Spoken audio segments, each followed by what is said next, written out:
Hi friends, ഞാൻ ഇന്ന് നിങ്ങളോട് എൻ്റെ ഒരു ചെറിയ എക്സ്പീരിയൻസ് നിങ്ങളോട് ഷെയർ ചെയ്യാനായിട്ടാണ് ഈ വീഡിയോയിൽ വന്നിരിക്കുന്നത്.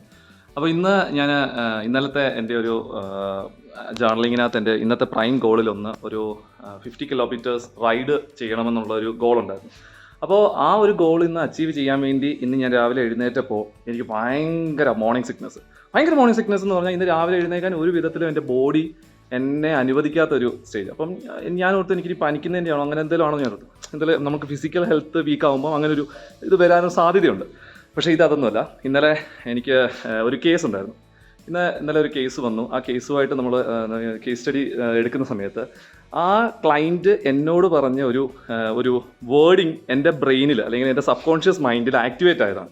അതായത് ക്ലൈൻറ്റ് എന്നോട് പറഞ്ഞത് ഇതായിരുന്നു: സർ, ഞാൻ ഒരു 8-9 മണി വരെ കിടന്നുറങ്ങും, അതിൽ കൂടുതലുള്ള സന്തോഷമൊന്നും എനിക്കില്ല എന്ന് എന്നോട് പറഞ്ഞു.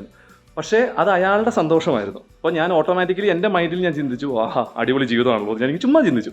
അപ്പോൾ ഇങ്ങനെ ചിന്തിച്ചപ്പോൾ എൻ്റെ സബ് കോൺഷ്യസ് മൈൻഡിൽ അയാളുടെ വേർഡ്സ് എൻ്റെ സബ് കോൺഷ്യസ് മൈൻഡിൽ സ്റ്റോറായി.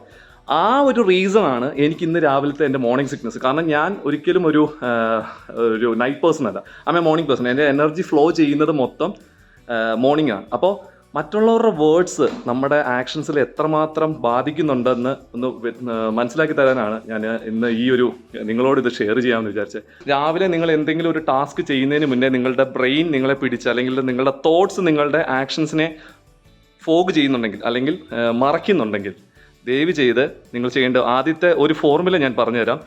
Stop thinking, start action. Signing off. The dreamy dopamine ഷിപ്പിൻ.